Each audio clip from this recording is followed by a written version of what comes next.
With all the excitement surrounding the 2008 election, it might be surprising to learn that only 56.9% of eligible citizens, a little over half the population, turned out to vote that year. That's pretty bad, but at least it was a few points better than 2012. This kind of voter turnout puts us pretty low on the list of developed countries, which is not something to be proud of, but it also means that voter mobilization efforts have the potential to yield massive results.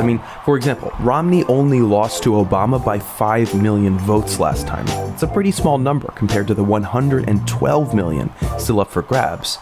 Get out the vote campaigns come in a few different varieties. The most inane and probably the least effective is that kind where Leonardo DiCaprio and a laundry list of other celebrities command you to vote from the TV. Seriously, after all this, after this whole video, if you're not gonna vote, I don't even know what to say to you anymore. Wow, Leo, that really hurts.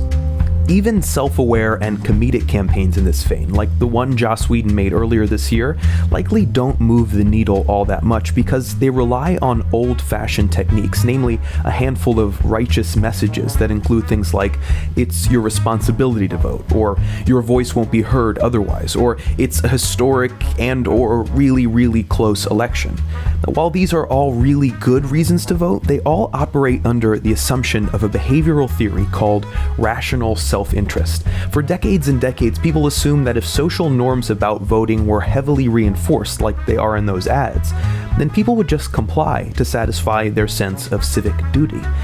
Unfortunately, when put to the test, these techniques came up way short. In a landmark 2008 paper from Gerber, Green, and Larimer, extensive studies found that theories based on rational self-interested behavior generally fail to predict significant turnout. This goes for celebrities talking to you through the TV or online, as well as phone banks, direct mail, or door-to-door canvassing. The problem is that plenty of people tell you they're going to vote, but don't actually do so when the time comes. But behavioral research can offer us some tricks to help. Studies show, for example, that if you ask people about their specific plan, ask them where they're voting or how they're going to get there, you could double or triple your effectiveness. Also, campaigners often tell people that every vote counts more when there's a low turnout, so their vote is extra important. But the research shows that people are more likely to vote if they think there's going to be a high turnout. In other words, if everyone else is doing it too. Okay, but what if you really wanted to boost the vote? Is there anything that would motivate people in a really big way? Well, let's go back to that paper from Gerber, Green, and Larimer, because I think it's really fascinating what they did. They basically conducted a large-scale field experiment where they mailed out letters to 4 different groups of people. The first was a standard campaign mailer that said, "Do your civic duty, vote," basically like those commercials we were looking at. The second informed people that they would be confidentially studying voter turnout for the election. Now, let me just pause here to say something that you may not know. In America, everyone's voting record is public.